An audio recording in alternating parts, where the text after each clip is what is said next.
Et pour parler de cette présidentielle sénégalaise, nous sommes avec Bakary Samb de Timbuktu Institute. Bonjour à vous. Bonjour.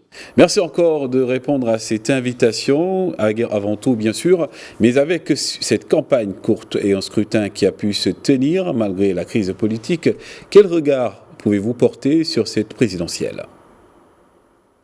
Oui, comme vous le savez, cette présidentielle s'est déroulée dans un contexte particulier, avec d'abord ce report qui a causé pas mal de manifestations, de contestations au sein de l'opposition.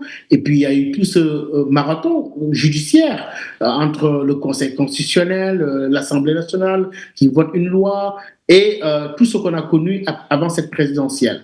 Ce qui montrait aussi que les Sénégalais tenaient à cette élection-là, qui pour eux était une nécessité, c'est-à-dire que pour avancer sur le processus démocratique. Mais finalement, on a vu que cela s'est bien passé, ça s'est bien déroulé, comme l'a confirmé la Sénat, mais aussi les acteurs politiques qui sont félicités sur le déroulement du scrutin. Et que, comme d'habitude, au Sénégal, on dit très souvent que ce que nous souhaitons, c'est de voter le dimanche et d'aller travailler le lundi. Et c'est ça qui est arrivé hier avec des jubilés de certains partisans de Bassirou Diomaye Faye et de l'opposition. Ce matin, à Dakar, la vie était à la normale, les gens ont rejoint leur lieu de travail et je pense que en grande partie, quand même, c'est la démocratie sénégalaise qui a encore montré des signes de résilience et de vitalité dont le continent a encore besoin comme modèle. Le visage du futur président sénégalais n'est pas encore officiellement connu. Les premiers traits commencent toutefois à se dessiner. Bassirou Diomaye Faye semble avoir pris une très large avance. Bien évidemment, si sa victoire se confirme, comment se profile selon vous ce potentiel changement pour le Sénégal ?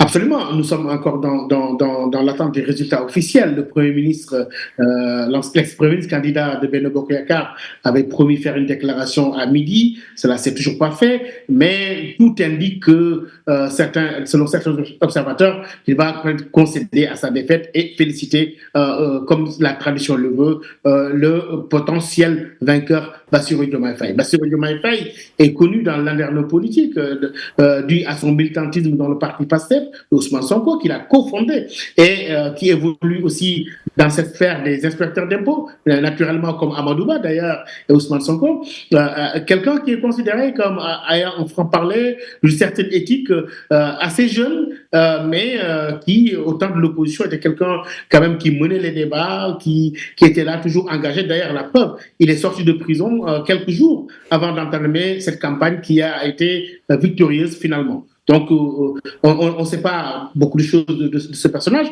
Oui, jeune, la quarantaine dépassée, je crois, mais marié à deux épouses. Et donc, aujourd'hui, quelqu'un qui est admiré de la jeunesse sénégalaise, un jeune cadre qui a fait l'école nationale d'administration et qui présente des atouts pour le renouvellement du personnel politique sénégalais. C'est ça qui a fait la nouveauté avec une ancienne génération qui s'éloigne du landerneau politique. Je sais que Khalifa Sall et d'autres de cette génération-là, et je pense que c'est quelque chose de nouveau qui se dessine dans un Sénégal quand même qui est dans un environnement assez complexe au niveau régional, mais dans un Sénégal aussi qui va faire face à des perspectives économiques, notamment l'exploitation des hydrocarbures. Le Sénégal a eu des responsabilités importantes, bien évidemment, à l'échelle continentale. Quels sont aujourd'hui les enjeux majeurs qu'il attendent dans la sous-région, également en Afrique, bien sûr? Oui, absolument. Comme vous le dites, le Sénégal est considéré parfois, entre guillemets, comme un nain géographique, mais un géant diplomatique, avec son rôle de pivot en Afrique subsaharienne. Et vous savez, la place du Sénégal sur le landerneau diplomatique africain, notamment dans son axe stratégique avec Rabat, mais aussi qui est considéré comme un pays modéré, dont les lignes directrices de la diplomatie, c'est la retenue, la modération, le dialogue, donc avec des lignes assez claires sur le plan international.